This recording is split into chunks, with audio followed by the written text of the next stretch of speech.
हरे कृष्णा। लोग monarchy topic के ऊपर चर्चा कर रहे थे। आज हमारे मोनार्की टॉपिक का पार्ट 2 है।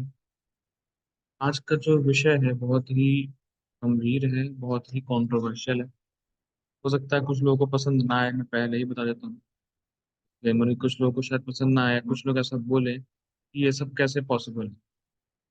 देखिए, ये सब पॉसिबल है और सब पॉसिबल हो रहा है, जो मैं आपको बोलूंगा। और ये सब पॉसिबल होने वाला है। ठीक है, तो ये ऐसा नहीं कोई कह सकता है कि ये बहुत इम्प्रैक्टिकल है या ये तो संभव ही नहीं है। ये आप क्या बातें बोल रहे हैं। लेकिन जो हल्का सा बुद्धिमान होगा, जो थोड़ा सा कॉन्शियस आदमी होगा, थोड़ा सोचने वाला आदमी होगा, बिल्कुल समझेगा कि जो भी मैं बात करूंगा बिल्कुल सत्य है। कोई दो राय नहीं। ठीक है, तो आज का हमारा टॉपिक है कंपेयरिंग मोनार्की एंड डेमोक्रेसी। राजतंत्र और लोकतंत्र के बीच में कंपैरिजन, कौन सा बेहतर है। तो बेसिकली हम बिल्कुल स्टार्टिंग से चलेंगे कि हो सकता है लोगों को बेसिक कॉन्सेप्ट भी ना पता हो। तो देखिए, इस समाज को चलाने के लिए या इस समाज को एक प्रॉपर स्ट्रक्चर देने के लिए या इस समाज का एडमिनिस्ट्रेशन करने के लिए दो सिस्टम बनाए गए। एक है मोनार्की, राजतंत्र, और दूसरा है डेमोक्रेसी, लोकतंत्र। 90% आजकल दुनिया में डेमोक्रेसी ही हर जगह है, लोकतंत्र ही हर जगह है। तो मोनार्की और डेमोक्रेसी। और dictatorship is a kind of forced monarchy. तब डिक्टेटरशिप मतलब वो व्यक्ति अपनी ही मन मर्जी चलाएगा। तब वो एक तरीके से फोर्स्ड मोनार्की है, मतलब वो एक व्यक्ति सिंहासन में बैठ गया है और सबको उसकी बात माननी ही पड़ेगी, जबरदस्ती वाला सिस्टम को बोलते हैं डिक्टेटरशिप। ठीक। अब डेमोक्रेसी क्योंकि लोकतंत्र है, लेकिन डेमोक्रेसी के अंदर भी एक हिडन मोनार्की, हिडन राजतंत्र है। बहुत इंटरेस्टिंग। डेमोक्रेसी अपने आप में लोकतंत्र है, मोनार्की नहीं है। लेकिन डेमोक्रेसी के अंदर भी एक मोनार्की है जो कि छुपी हुई है। उसको हम लोग बोलते हैं कैपिटलिज्म। अब कैपिटलिज्म क्या होता है? कैपिटलिज्म मतलब होता है जहां आप सब कुछ पैसे के अराउंड करते हो। कैपिटल मतलब पैसा, तो स्पष्ट है, अकाउंटिंग का टर्म है। तो कैपिटलिज्म मतलब आपके लिए पैसा प्रधान, मनी प्रधान। और कैपिटलिस्ट वो लोग होते हैं जो लोग ज्यादा पैसे वाले होते हैं। ठीक है, तो बेसिकली सिस्टम क्या है कि डेमोक्रेसी का सिस्टम ये है कि डेमोक्रेसी का सेंटर है पैसा। तो एक तरीके से पैसा बड़ा हो गया डेमोक्रेसी से। भाई अगर आप ये मान के चलो कि जिस चीज का सेंटर जो होगा वो उसके लिए मेन है, तो डेमोक्रेसी को भले ही आप बोल दो लोकतंत्र, लेकिन उस लोकतंत्र में पैसा राजा है। राजा है उसमें भी है लोकतंत्र में, ऐसा नहीं राजा नहीं है, मोनार्की नहीं है। पर कैपिटलिज्म छुपी हुई मोनार्की है, पैसा जो है छुपा हुआ मोनार्की। मतलब पैसा ही सब कुछ है, एक तरीके से कह सकते हैं। रुपया ही सब कुछ है।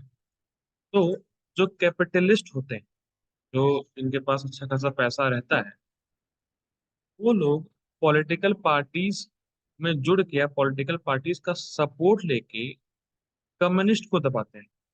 कम्युनिस्ट क्या है? कम्युनिस्ट वो लोग हैं जो काम करते हैं, बेसिकली वर्कर क्लास कह सकते हैं आप।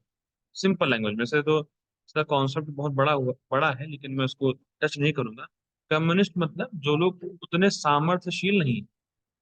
एक, तो कैपिटलिस्ट जो लोग होते हैं वो पॉलिटिकल पार्टीज का सहारा लेके या पॉलिटिकल पार्टीज से मिल के या पॉलिटिक्स से पॉलिटिकल एजेंडा लेके कैपिटलिस्ट लोग कम्युनिस्ट को दबाते हैं, सप्रेस करते हैं।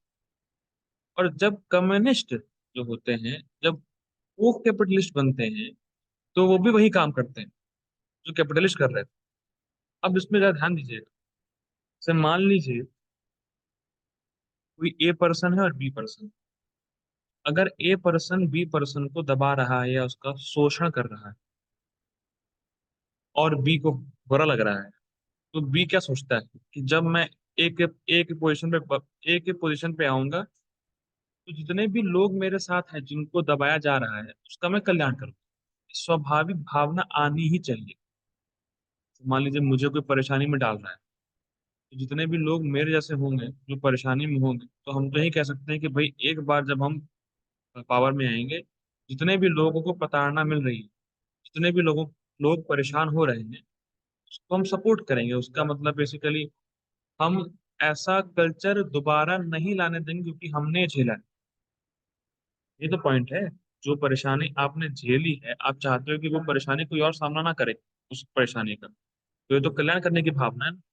लेकिन जब कम्युनिस्ट लोग कैपिटलिस्ट बनते हैं, जब कम्युनिस्ट लोग पार्टी में आते हैं, तो वो भी वही करते हैं, दूसरे को दबाते हैं। तो बेसिकली कैपिटलिस्ट तो बुरा है ही कि वो कम्युनिस्ट को दबा रहा है। और जो कम्युनिज्म है वो क्या है? वो है द्वेष, एनवीनस है उनको। कैपिटलिस्ट लोग मुझे क्यों दबा रहे हैं? और जब कम्युनिस्ट लोग कैपिटलिस्ट बन जाते हैं, जब कम्युनिज्म कम्युनिस्ट लोग हैं जिनके जब उनके पास पैसा आता है, पावर आती है, तो उनका ग्रीड बढ़ता है। Manifestation of greed. पहले तो वो द्वेषी हैं कैपिटलिस्ट लोग से, फिर जब वो उसी पोजीशन पे आएंगे तो उनके अंदर लोभ आ जाएगा, तो वो भी लोगों को दबाएंगे। तो बेसिकली अगर देखा जाए तो पूरा वर्ल्ड इसी दो चीज में डिवाइड, कैपिटलिस्ट कम्युनिस्ट। और दोनों एक दूसरे को दबाना चाहते हैं, दोनों पावर लेना चाहते हैं, बाई हुक और क्रुक कैसे भी करके। मैं कैपिटलिस्ट को दबाऊं, कैपिटलिस्ट सोचता है कम्युनिस्ट को दबाऊं, ऐसा करूं वैसा करूं, बस यही चल रहा है। और इसी के चक्कर में बहुत सारे वॉर्स हो रहे हैं और लाखों लोग बिना वजह मारे जा रहे हैं। और जितनी भी आर्मीज हैं, ऐसा नहीं है कि आज जो आर्मीज आप देखते हैं, जो देश की आर्मी है, वो धर्म के काम के लिए या धर्म को बचाने के लिए ना ना ना। ये जो बड़े बड़े लोग हैं पद पे जो बैठे हैं, जो उनका द्वेष है, जो उनका लोभ है, उसको सुरक्षा करने के लिए आर्मीज। बहुत कठोर शब्द है लेकिन कुछ सत्य बात है। तो आर्मीज आजकल बनी हुई है।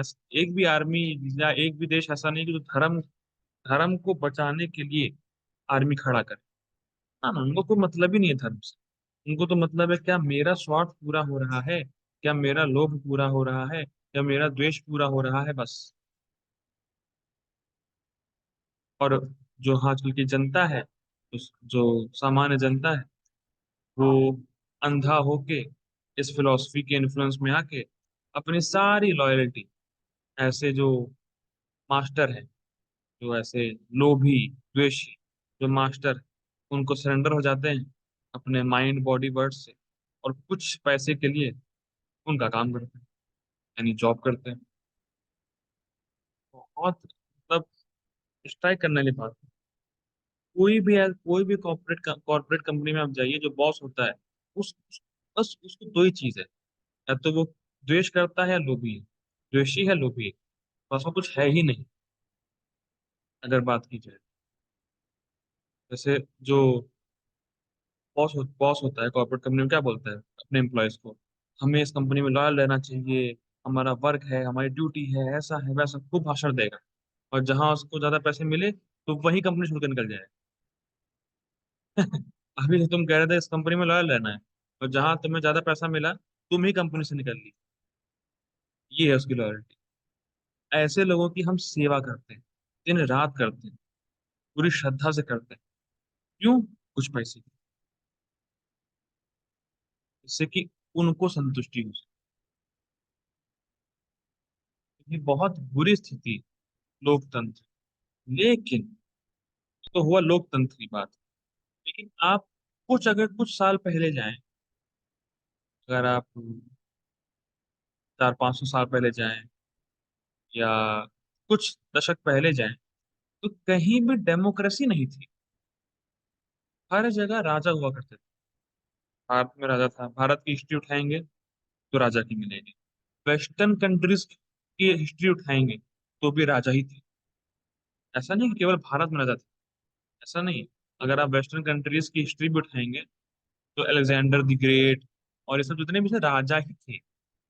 तो बेसिकली जो हमारा शास्त्र है, क्योंकि हम लोगों ने पहले पार्ट में चर्चा किया था कि भगवान सब कुछ जानने वाले हैं और भगवान ने शास्त्र दिए हैं, तो भगवान के आगे के अनुसार अगर हम चलेंगे तो हम सुखी होंगे। तो शास्त्र कभी भी डेमोक्रेसी को सपोर्ट नहीं करता। I will repeat this again. कोई भी स्क्रिप्चर हो, कोई भी शास्त्र हो, वो कभी भी डेमोक्रेसी को सपोर्ट किया ही नहीं। तो जो शास्त्र है वो सपोर्ट करता है ऐसे सिस्टम को जहाँ पे एक धार्मिक तरीके से ट्रेंड किया हुआ राजा हो। ये नहीं बोल रहा कि राजा होना चाहिए केवल, राजा हो और वो धर्म के लिए कार्य करे और धार्मिक शिक्षा के अनुसार ट्रेंड हुआ होना चाहिए। और वो राजा और ऑपरेट करे काउंसिल मेंबर की गाइडेंस। और काउंसिल मेंबर कैसे होने चाहिए? कंपैशनेट, दयावान, कंसिडरेट, हर तत्व को, हर मैटर को सही से समझें, और इंटेलिजेंट होने चाहिए। किसको कौन सा दंड देना है वो पता होना चाहिए, और स्पिरिचुअल साइंस में भी एडवांस होने चाहिए। ऐसे व्यक्तियों के अंडर में राजा होता है, और राजा को खुद भी धर्म का ज्ञान होता है। बेसिकली ब्राह्मण के अंडर रहता है राजा। अब देखिए कितना सिंपल। अगर राजा है, ठीक है, कोई राजा है और वो प्रजा की देखभाल कर रहा है, राज्य को चला रहा है, तो बेसिकली राजा की ही पूरी पूरी रिस्पॉन्सिबिलिटी है कि वो राज्य को संभाले। और कुछ भी राज्य में गड़बड़ होता है तो तुरंत व्यक्ति राजा के पास जाता है और उसका सॉल्यूशन उसको राजा तुरंत देता है। देखिए अगर आप जानते हैं कि मुझे जस्टिस देने वाला व्यक्ति ये सामने है, ये राजा है, ये एक उचित न्याय देगा, शास्त्रों के अनुसार न्याय देगा, और जो इसको एडवाइस करने वाले हैं वो शास्त्रज्ञ हैं, ब्राह्मण हैं, समझते हैं, भगवान के तत्व को जानते हैं, तो आपको बहुत, मतलब बेसिकली आपका, माफ कीजिएगा कैमरा बहुत हिल रहा है क्योंकि मैं पोजिशन में नहीं हूँ, माफ कीजिएगा, लेकिन वॉइस आ रही हो। मैं कह रहा था कि राजा, तो व्यक्ति निश्चिंत हो जाएगा। राजा मेरे सामने है, मुझे इसके पास जाना है, इसको बताना है। अब इसका दायित्व बनता है, ऐसा कर्तव्य बनता है कि मुझे न्याय दे। सिंपल। क्योंकि मोनार्की, क्योंकि राजा ही whole and sole responsibility responsible है पूरे स्टेट के अफेयर्स के लिए। ठीक, अब क्या है, लेकिन डेमोक्रेसी में क्या है, आप जान ही नहीं पाएंगे, आपको पता ही नहीं कि मैं किस पे ब्लेम करूं, किसके पास जाऊं। सबसे बड़ी दिक्कत तो ये, न्याय तो मिलने की बात छोड़िए, लोकतंत्र में आपको यही नहीं पता कि मुझे न्याय किससे मांगना है। कोर्ट कोर्ट में कितने केसेस फाइल पेंडिंग पड़ी हुई, मतलब पता नहीं कितने कितने साल, 10 10 12 12 15 15 साल पहले के केसेस आज भी सॉल्व नहीं हुए। ये हमारा लोग, आदमी तो मतलब जिस आदमी ने कंप्लेन लिखाई है वो हो सकता है आदमी बूढ़ा होकर शरीर ही छोड़ दे, उसका केस ही ना आए। पॉसिबल है। जैसे उदाहरण के तौर पे मान लीजिए किसी व्यक्ति का मर्डर, किसी ए पर्सन का मर्डर हो गया, और लोकतंत्र है, डेमोक्रेसी, आदमी को पता ही नहीं चलेगा। क्या इसके लिए पुलिस को जिम्मेदार ठहराऊं मैं, टेररिस्ट को जिम्मेदार ठहराऊं मैं, डिफेंस मिनिस्टर को जिम्मेदार ठहराऊं मैं, किसको जिम्मेदार ठहराऊं, किसके पास जाऊं? पुलिस के पास जाएंगे तो वो लूटेंगे, कहेंगे कि नहीं यहाँ जाओ। वहां जाऊंगा तो कहेंगे, वो लूटेंगे, कहेंगे यहाँ जाओ। जाए कहाँ, किससे मांगे न्याय? किसी का मर्डर हुआ तो क्या पुलिस ने प्रोटेक्शन नहीं करी क्या? कि टेररिस्ट कहाँ से आ गए, टेररिस्ट की जिम्मेदारी कौन लेगा, या डिफेंस मिनिस्टर ने जिम्मेदारी ली, डिफेंस मिनिस्टर कर क्या रहा था? तो लाखों क्वेश्चन बनते हैं, उसका सोल्यूशन कोई नहीं लोकतंत्र में। लेकिन अगर राजा होगा, और अगर आप राजा से न्याय मांगने जाएंगे, तो राजा जो होगा वो अपने जो सेना है उसको फोर्स करेगा, उसको आज्ञा देगा कि जल्दी से जल्दी शीघ्र न्याय होना ही चाहिए। क्यों? मैं बता रहा हूँ, ये बहुत गंभीर बात है। क्योंकि राजा अगर सही समय पे उचित न्याय नहीं देगा, उसकी रेपुटेशन पे सवाल उठेगा। जो उसका जो इमेज है, जो एक रेपुटेशन कह लीजिए उसकी, या इमेज, पॉजिटिव इमेज कह लीजिए, वो समाज में बुरी जाएगी। और जिससे क्या होगा, वो अपनी गद्दी छोड़ देगा, या मतलब वो गद्दी बेसिकली छोड़ नहीं देगा, उसकी गद्दी को, उसको लोग गद्दी से हटा देंगे, और जो उसके आसपास के राजा रहेंगे वो उस राज्य को हायर कर लेंगे, और सिटीजन भी उसका सपोर्ट करेंगे क्योंकि ये राजा काम का नहीं है, न्याय दे नहीं पाया। तो बेसिकली मोनार्की में, राजतंत्र में ही आपके पास पावर है, डेमोक्रेसी में तो पैसे के पास पावर है। आप समझ पा रहे हैं? मोनार्की में पीपल इज द किंग, भले किंग कोई और है, people is the king. In democracy money is the king, people have no value. क्योंकि democracy is an impersonal feature. वाजिब बोलते थे डेमोक्रेसी इम्पर्सनल है, किसी को कुछ पता ही नहीं किसके पास जाना है। ये राजा रहेगा तो पता है इस राजा के पास जाना है, इसको मुझे न्याय देना पड़ेगा वरना इसको निकाल देंगे, दूसरा आएगा फिर। और राजा को भी था डर कि अरे अगर मेरी इमेज खराब हो गई तो मेरा जो, जितने भी मेरे जो वंशज हैं, आने वाले और पहले के, उन सबकी बदनामी होगी, तो मेरा कर्तव्य बनता है कि मैं उनका नाम बदनाम ना होने दूं। फर्क है, democracy is impersonal, is money oriented, and monarchy is people oriented, and people have more value than money। आगे बढ़ते हैं। ये बहुत गंभीर विषय है और उसका बहुत लंबी क्लास है, मैं भी आज पूरे मूड में हूँ। क्या है, तो ये तो हो गया एक कंपैरिजन, एक चीज हम लोगों ने देखी, बेसिक कॉन्सेप्ट देखा। दूसरा क्या है कि आजकल लोग जो है मॉडर्नाइजेशन से पूरी तरीके से चकाचौंध हो चुके हैं। देखिए होता क्या है, मॉडर्नाइजेशन का मतलब क्या है? मॉडर्नाइजेशन का मतलब ये आपको फैसिलिटीज बहुत मिलती हैं और क्विक रिजल्ट्स होते हैं। पहले क्या था, पहले लोग चिट्ठी लिखते थे, भेजते थे, पता नहीं कब पहुंचे कब नहीं पहुंचे, पहले टेलीफोन भी नहीं था। आज टेलीफोन है, जैसे मैं यहाँ वेस्टर्न कंट्री में बैठा हूँ, मैं अभी तुरंत इंडिया कनेक्ट कर सकता हूँ। लेकिन पहले फैसिलिटी नहीं थी। पहले क्या था कि एक हफ्ते तक वेट करो कि भैया उसका फोन आएगा वेस्ट फॉरेन से इंडिया में, तो भैया फिर उसको वो लाइन में लगो, उनसे बात करो, फिर जाओ।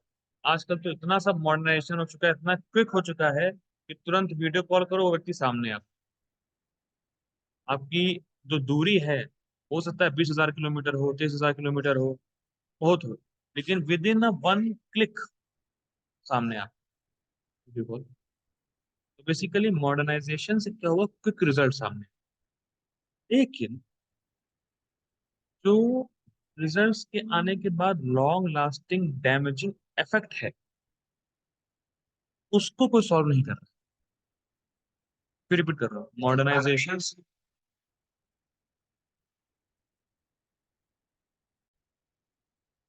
हरे कृष्णा। तो मैं ये कह रहा था कि मॉडर्नाइजेशन से हमें रिजल्ट तो क्विक मिल गया, लेकिन जो उसके बाद लॉन्ग लास्टिंग डैमेजिंग इफेक्ट हो सके, जैसे सिंपल, इंडस्ट्रियलाइजेशन पहले नहीं था। एक कुछ सालों पहले इंडस्ट्रियलाइजेशन आया। इंडस्ट्रियलाइजेशन से क्या हुआ, जो हमें जो प्रोडक्ट्स मिलते हैं, फिनिश्ड प्रोडक्ट्स, वो इंडस्ट्री में बनते हैं। तो सारे प्रोडक्ट्स आज लगभग 90% प्रोडक्ट्स इंडस्ट्री में बनते हैं, हमें मिलते हैं। जल्दी होता है, सारी वैरायटी रहती है हर समय, अच्छी बात है। लेकिन पॉइंट क्या है कि उस इंडस्ट्री की वजह से जो हवा पोल्यूट हो गई और जो वाटर कंटेमिनेट हो गई, उससे जो डेडली डिजीज हमें लगे, उसका सोल्यूशन था। आजकल सारी चीजें केमिकल है, सब चीजों में केमिकल भरा पड़ा है, और लोगों की हेल्थ मतलब इतनी जल्दी ही खराब हो रही है। तो आप विश्वास नहीं करेंगे, 10-12 साल के बच्चे को गैस हो रही है। पहले तो नहीं था ये। तो भले ही आपको सब चीज सारी सुविधाएं मिल रही हैं, और उस सुविधा के पीछे जो डिजीज है या जो परेशानी है, उसका सोल्यूशन था। इसके अलावा जो प्रोडक्ट्स हैं, जो गुड्स, वो हमारे जो बेसिक नेसेसिटीज हैं उनका पार्ट है ही नहीं। जैसे बहुत सारी चॉकलेट्स आ चुकी हैं। चॉकलेट खाने को किसने बोला? क्या चॉकलेट हेल्थ के लिए अच्छी है आपकी? नहीं। जंक फूड, बर्गर, पिज्जा, ये वो खाना धमाका, सब क्या अच्छा है शरीर के लिए? नहीं। पर केवल इस जीभ के टेस्ट के लिए खाते हैं। तो बेसिकली अगर देखा जाए तो बेसिक नेसेसिटीज जो है, जो अनाज है, वो तो धरती माँ से आता है, फैक्ट्री से नहीं आता है। अब फैक्ट्रीज में कोई भी अनाज नहीं बना सकता। और इंसान अनाज पे जिंदा रह ले आराम से, लेकिन नहीं, हमने फैक्ट्रीज लगा दी, बहुत कुछ बनाया जो हमारे लिए भी हार्मफुल है, नेचर के लिए भी harmful। तो आगे चलते हैं। इंडस्ट्रियलाइजेशन हुआ तो पेड़ कटे, पेड़ कटे तो वाटर डिप्लेशन, फिर फेमाइन्स आई, फिर ड्रॉट आई, और सारे जो वाइल्ड लाइफ है पूरी खत्म ही हो। तीसरा नुकसान देखिए, इंडस्ट्री आती है तो इंडस्ट्री आती है तो जो वो प्रोडक्ट्स बनाती है उसका मोनोपोली होता है। जो उसका ओनर होता है उस इंडस्ट्री का, वो मोनोपोली होता है, मतलब बेसिकली वो प्रॉफिट कमाता है। मतलब मतलब वो ब्रांड बन जाता है, बेसिकली कहा जाए मोनोपोली तो ब्रांड बन गया। वो व्यक्ति ब्रांड बन गया, खूब पैसे छाप रहा है, और पैसे छाप रहा है, उस पैसे का दुरुपयोग भी कर रहा है, और केवल पैसा कमाने के चक्कर में ही, बहुत पैसा कमाने के चक्कर में उसको घंटा फर्क नहीं पड़ता कि वो जंगल के जंगल उड़ा दे, जानवरों को मार दे, वाटर पॉल्यूट कर दे, एम्प्लॉयज को एक्सप्लॉइट करे। उसको कोई मतलब नहीं, उसको मतलब है केवल पैसे से। क्यों हो रहा है आजकल कि कोई भी व्यक्ति अपना लोभ जो है ना, उसी को केवल पूरा करना चाहता है, और लोभ का कोई अंत नहीं। जितना आप लोभ को संतुष्ट करेंगे, संतुष्ट करेंगे, संतुष्ट करेंगे, वो और बढ़ता रहेगा, बढ़ता रहेगा, बढ़ता रहेगा, बढ़ता रहेगा, इसका एंड नहीं है कहीं। Greed has no limit. और यही कैपिटलिस्ट लोग, यही ओनर लोग क्या करते हैं, डेमोक्रेसी में घुस जाते हैं। डेमोक्रेसी के सिस्टम में घुस के ऐसे रेजोल्यूशन पास कराते हैं जिससे कि जो जनता है, जो कॉमन लोग हैं, वो मूर्ख बन जाए। और केवल किस लिए करते हैं रेजोल्यूशन पास? अपने ग्रीड के लिए, अपने लोभ के लिए रेजोल्यूशन पास करेंगे घुस के। और जो कॉमन मैन है क्या कर सकता है, उसने वोट दिया है, तो वो हाथ सर हिलाते हुए अपने आप को मूर्ख बनाता है, और अपना फ्यूचर भी खराब करता है। दूसरी चीज क्या है? अब इंडस्ट्रीज है, तो इंडस्ट्रीज को चाहिए ऑयल और पेट्रोलियम उनके सर्वाइवल के लिए। तो हम जो नेचुरल रिसोर्स हैं उसको खोदे जा रहे हैं, खोदे जा रहे हैं, खोदे जा रहे हैं, ऑयल पेट्रोल निकाले जा रहे हैं।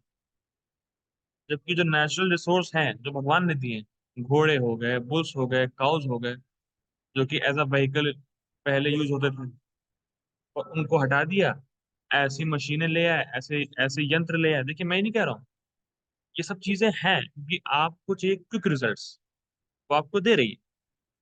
गाड़ी जल्दी पहुंच जाएंगे, फ्लाइट जल्दी पहुंच जाएंगे, सब ठीक है, लेकिन उसके बाद जो होने वाला नुकसान है उसको कौन सॉल्व करे? क्या हुआ? जो नेचुरल रिसोर्स भगवान ने दे रखे हैं, हॉर्सेस हो गए, बुल्स हो गए, काउज हो गए, उसको अपने उसको अपने पिक्चर से ही निकाल दिया, तो हटा ही दिया। आजकल ऐसे व्हीकल्स ले आए जो पेट्रोल डीजल पे चले जा रहे हैं, और ट्रैक्टर्स हैं जो कि फील्ड को जोतने के काम आ रहे हैं। और जो भी जानवर थे, जो हॉर्स बुल्स काउज, कोई काम तो है नहीं उनको कि आप उसकी जगह अल्टरनेट ले आए, तो उन जानवरों को आप स्लॉटर हाउस में भेज दी। कटो भैया आराम से, क्या फर्क पड़ रहा है? किस लिए? केवल पैसे के लिए। मैं तो समझ लीजिए क्या बताऊं, जिस कंट्री में मैं हूँ, बड़े बड़े ट्रक जाते हैं बीफ, इतनी गाय कटती हैं। अब दुख होता है, आश्चर्य होता है, ये चीजें, ये हमारा मॉडर्नाइजेशन है। और हम बिल्कुल हाँ बड़े अच्छा है, बड़ा अच्छा है, बड़ा अच्छा है। ऐसा नहीं है।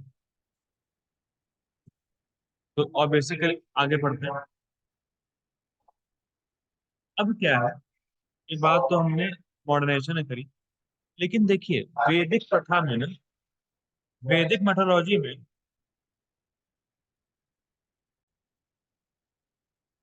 लेकिन वैदिक मेथोलॉजी में, वैदिक प्रथा में ये बेसिक प्रोडक्ट्स का स्टैंडर्डाइजेशन नहीं था। रैदर हर गांव में, हर टाउन में, हर विलेज में अपना ओन सेटअप था। देखिए पहले क्या था, सारे प्रकार के लोग, फ्रॉम स्पिरिचुअल टीचर, आध्यात्मिक गुरु भी था, फार्मर भी थे, मोची भी था, बार्बर भी, सब लोग थे। अब क्या हो गया? अब क्या है, वैरायटी लोगों ने बंद कर दी। सबको एक ही चीज करनी है, सबको डॉक्टर बनना है, सबको अकाउंटेंट बनना है, सबको यहाँ जाना है, सबको वहां जाना है। पहले नहीं था, पहले वर्णाश्रम था। तो हर हर व्यक्ति अपने गुणों के हिसाब से, अपने काम के हिसाब से बटा हुआ था, और हर प्रकार के लोग थे। और इतना सेल्फ सफिशिएंट था पहले कि जो इकोनॉमी थी वो इजीली रोटेट होती थी। इनफैक्ट इकोनॉमी की जरूरत ही नहीं थी पहले। पहले पैसे की जरूरत ही नहीं थी। पहले लोग जो एक दूसरे का काम ऐसे ही कर दिया करते थे, हेल्पिंग नेचर के तौर पे, रिलेशन के तौर पे। जैसे कोई मान लीजिए नाई ना हुआ, बार्बर है, तो बार्बर ने किसी के बाल काटे और बदले में उसको अनाज दे दिया, खत्म हो गई बात। पैसे पैसे तो खाएगा नहीं, सिक्के तो खाएगा नहीं, नोट तो खाएगा नहीं, खाएगा रोटी ही, अनाज ही, अनाज दे दिए, खुश। और जितने भी लेबर क्लास के लोग थे, उसको जो उनके लैंड लॉर्ड्स थे, सफिशियंट रिसोर्सेज प्रोवाइड करके उनका काम चलता था आराम से। तो इकोनॉमी की जरूरत ही नहीं है। लेकिन अब क्या है, अब तो डेमोक्रेसी में ऐसा है कि एजुकेशन सिस्टम में भी पैसा आ गया है। एजुकेशन सिस्टम भी कैपिटलाइज हो गया है डेमोक्रेसी में। लेकिन पहले क्या था, पहले एजुकेशन फ्री थी, बिल्कुल फ्री थी एजुकेशन। ऐसा नहीं कि ये पॉसिबल नहीं है, ध्यान दीजिएगा। मैंने लेक्चर की स्टार्टिंग में बोला था कि आपको लगेगा कि शायद ये सब काल्पनिक बातें हैं, ये सब आज कैसे हो सकता है, ये सब क्या है। ये सब हो रहा है और होगा ही। ठीक है। तो पहले एजुकेशन फ्री थी और अभी भी फ्री है कुछ कुछ जगहों पे। ठीक है। लेकिन अब मोस्ट ऑफ द जगह क्या हो गया, मोस्ट ऑफ द रीजन से अब 90% क्या हो गया है, एजुकेशन हो गई है मेटेरियलिस्टिक और जॉब ओरिएंटेड और हैवी फीस। ये बहुत बुरी स्थिति है। जैसे मैं यहाँ पे हूँ, लोग पढ़ने आते हैं यहाँ पे, काफी लोन लेके आते हैं। अब उन लोन को चुकाने के लिए गधे की तरह मेहनत करते हैं। बहुत दुख होती है। तो पहले देखिए, आजकल क्या हो गया, आजकल तो मिनिस्टर्स है ना, मिनिस्टर्स, पॉलिटिकल लीडर्स, मिनिस्टर्स, उनके अपने कॉलेज हैं, उनके अपने इंस्टीट्यूट, जिससे कि वो ज्यादा ज्यादा पैसे कमाए, प्रॉफिट कमाए। अब पॉइंट क्या है, जब टीचर ही पेड है, देखिए, लेट्स से मान के चलते हैं मिनिस्टर का स्कूल है, ठीक। तो मिनिस्टर का स्कूल, तो मिनिस्टर का बेटा भी पढ़ने आएगा, ठीक। अब टीचर को चाहिए पैसा, पैसा पैसा सेंटर हो चुका है यहाँ पे। फिर टीचर को चाहिए पैसा, पैसा कौन देगा, मिनिस्टर। और प्रमोशन कौन देगा, मिनिस्टर। तो जो मिनिस्टर का बच्चा है, भले ही वो कितनी भी गलती करे, तुम बहुत अच्छी लड़की, पार्शियलिटी। तो भाई जब बीच में पैसा आ गया, तो पार्शियलिटी आएगी। तो स्टूडेंट कैसे रिस्पेक्ट करें अपने टीचर को, जब वो पार्शियलिटी ही दिखा रहा है। जब बच्चा फेल हो रहा है, उसको पास कर रहा है, और जो पास हो रहा है उसको कम नंबर दे रहा है, तो क्यों, कैसे रिस्पेक्ट करा जाएगा। वो तो पैसे के लिए कर रहा है। तो इसीलिए बच्चे भी आजकल टीचर की रिस्पेक्ट नहीं कर रहे हैं, क्योंकि टीचर रिस्पेक्ट के लायक ही नहीं है, क्योंकि वो पैसे के लिए कर रहे हैं। मैं ये नहीं कह रहा सब टीचर ऐसे हैं, पर जनरली ऐसे ही होते हैं। और ये यंगर जनरेशन को ये जो है, ये टेंडेंसी या ये चीजें बनाती है कि वो चीटिंग करे और चोरी करे। क्योंकि बेसिक बिल्कुल सिंपल लाइन है, lack of a good character leads to lack of trust. अगर आपका सही चरित्र है नहीं, तो लोग लोग कैसे विश्वास करेंगे आप। और यही चीजें समाज में इतनी ज्यादा बढ़ चुकी हैं कि स्पिरिचुअल एटमॉस्फेयर रहा ही नहीं। यहाँ तक कि बैड कैरेक्टर की बात तो क्या करनी, वो तो जो लड़के आजकल के, जो क्या बोलूं, जो आजकल के बच्चे स्कूल में पढ़ते हैं, वो गंदी गंदी गालियां देते हैं, गंदी गंदी बातें करते हैं, गंदी गंदी चीजें देखते हैं, उनको घंटा फर्क नहीं पड़ता। पढ़ाई करनी है नहीं करनी है, टीचर की रिस्पेक्ट करनी है नहीं करनी, स्कूल जाना नहीं जाना, कुछ नहीं है। क्यों? क्योंकि पूरा एजुकेशन सिस्टम ही ऐसा है। और बच्चों को अपनी एजुकेशन पे कोई इंटरेस्ट नहीं आता। और अगर बच्चे पढ़ भी लेते हैं, पढ़ के आगे निकल भी जाते हैं, तो वो इतने घमंडी निकलते हैं कि जो उनके नीचे के लोग होते हैं उनको एक्सप्लॉइट करते हैं। और अब क्या है, अब सब्जेक्ट में तो इंटरेस्ट है नहीं, जो सब्जेक्ट हम पढ़ रहे हैं उसमें तो इंटरेस्ट है नहीं। इंटरेस्ट किस में है, पैसे कमाने में। तो मजबूरी में बस पढ़ ले रहे हैं, पास हो जा रहे हैं, अच्छी नौकरी लग जाए, पैसा कमा ले, और पैसा कमाने के बाद हम खुद कैपिटलिस्ट बन जाए, तो ये सीरीज फिर शुरू हो जाएगी। यहाँ तक कि बच्चों को, सही बता रहा हूँ मैं, बच्चों को ये पता ही नहीं कि वो पढ़ क्यों रहे हैं। अगर आप किसी से पूछो तुम ये क्यों कर रहे हो, तुम्हें क्या बनना है फिर आगे जाके, कोई आंसर नहीं, केवल एक आंसर, पैसा कमाना है बस। मैं बिल्कुल सच्चाई बता रहा हूँ।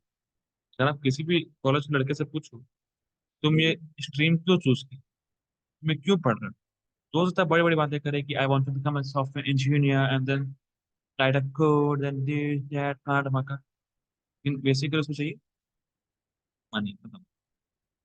तो जो बच्चे हैं उनको पता ही नहीं है कि जीवन में करना क्या है, जीवन में पैसे के अलावा भी कुछ होता है, उनको पता ही नहीं है।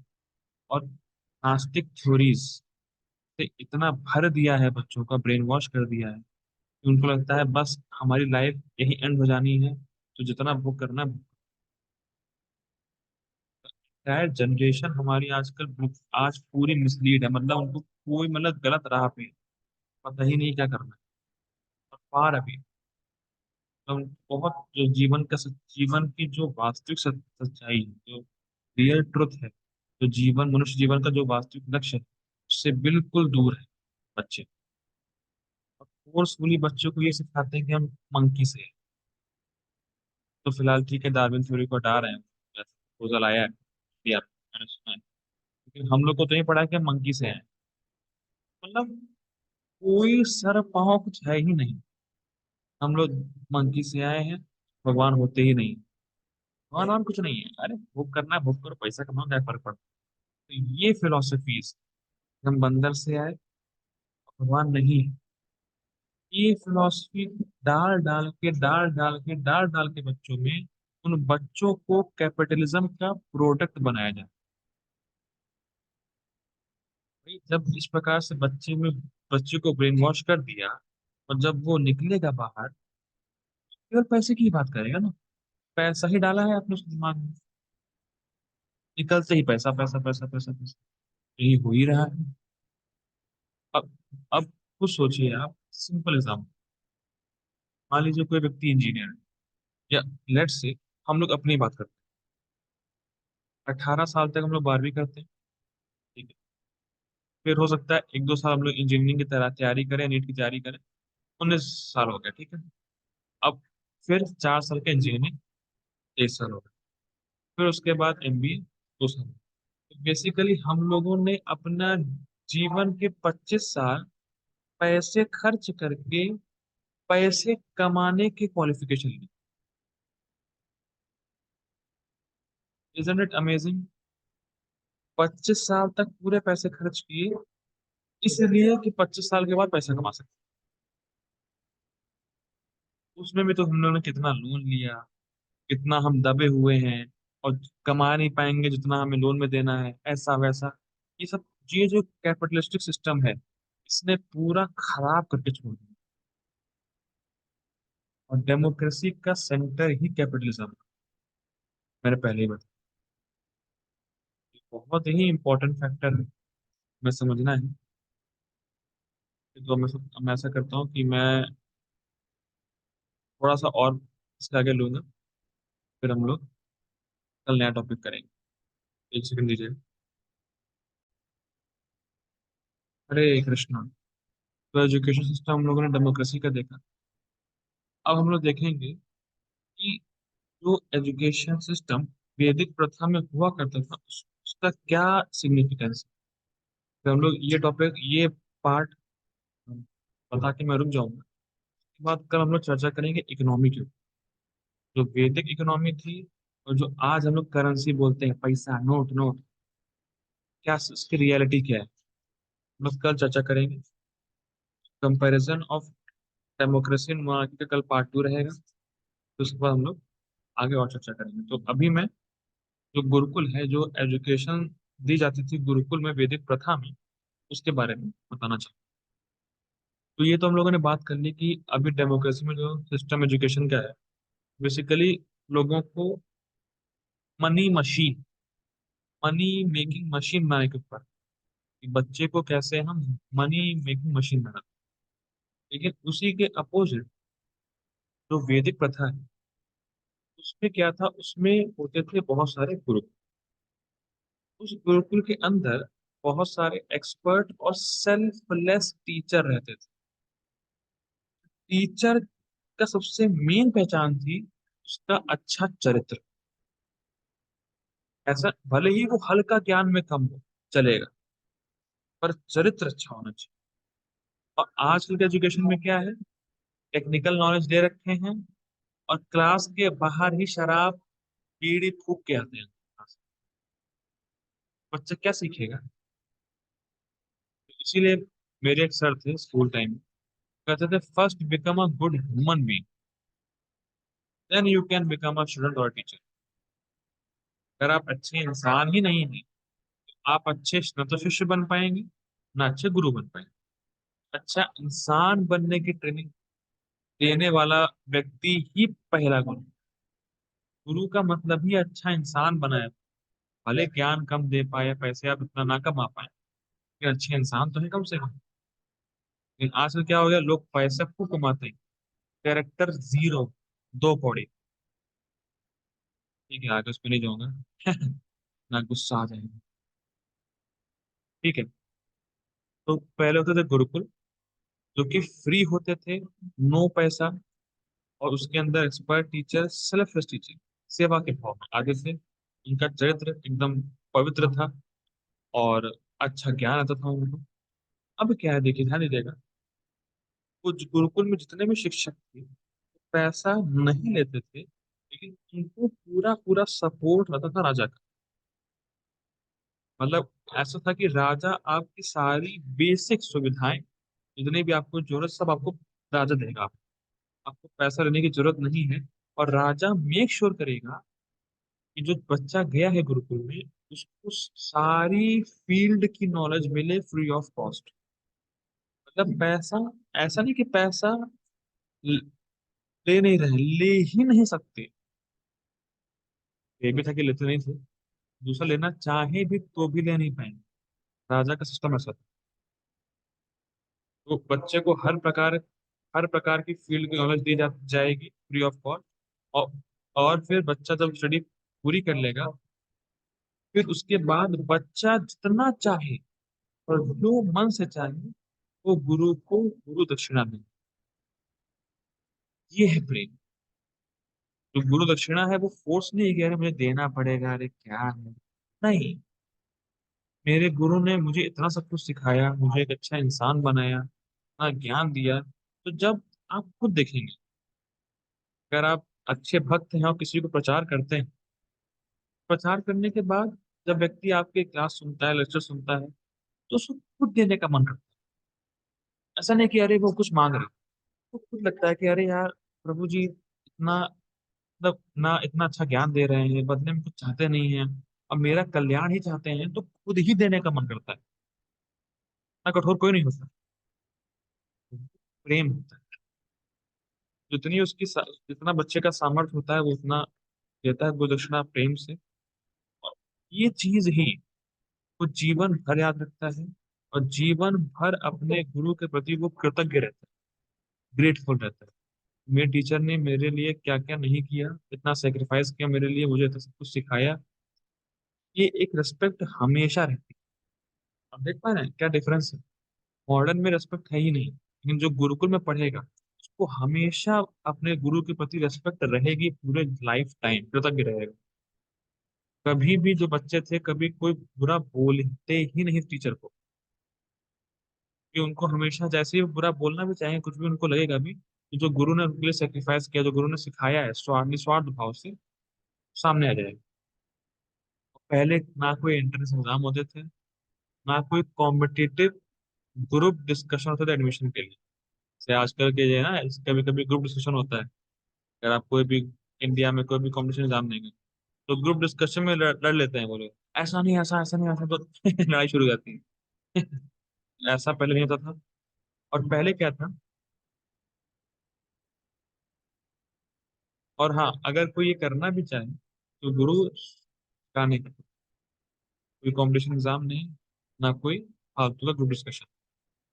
और जो गुरु की वाइफ थी, उसको मदर, ये मेरी माँ है। गुरु की वाइफ को एज अ माँ सम्मान दिया जाता था वहां पर।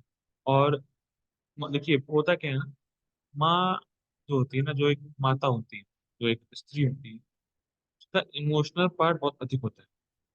और वो इमोशंस को अच्छे से समझती है।